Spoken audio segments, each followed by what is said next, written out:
How's it going, everyone? So, The Mandalorian and Grogu is here, and let me tell you, I enjoyed it. It's been nearly 7 years since we've had Star Wars on the big screen, and it's been a while since we've had anything Mandalorian related. So, without further ado, here's my spoiler review for The Mandalorian and Grogu. Let me start off by saying again that I really enjoyed this movie and had a great time with it. The action was great, and the story, while self-contained, was alright. I really liked Din and Grogu's dynamic in the film. In fact, one of my favorite scenes is when Din gets poisoned and he's unconscious for a few days, so then Grogu has to be the one taking care of him. Now that I think about it, Grogu had a lot more to do in this movie rather than the TV show.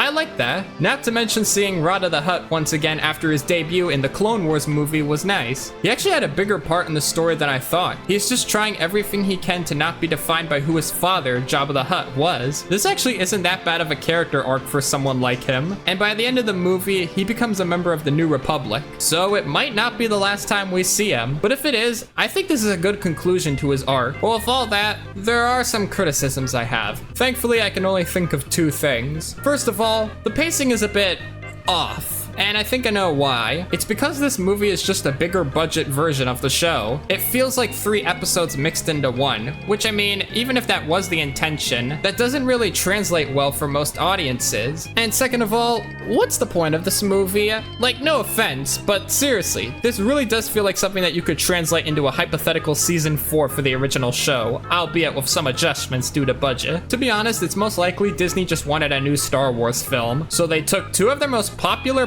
George Lucas characters and made an entire feature-length film about them. But even with that, this film really just feels like a big side quest. Like, we're gonna be getting Ahsoka season 2 at the beginning of 2027, and according to Dave Filoni, that will lead into his big crossover movie that concludes the stories that most of these Star Wars Disney Plus shows started. So either Ahsoka season 2 will have to do a lot in a very short amount of time, or there's going to be more projects that are gonna tie into the storyline before the big crossover film. But despite all that, I had a really good time with The Mandalorian and Grogu. 7 out of 10 for me. It's a step in the right direction for Star Wars returning to cinemas, and I'm really excited to see how Mando and Grogu will be used in future projects. Gotta love Grogu. Keep that consumer merch coming, Disney overlords.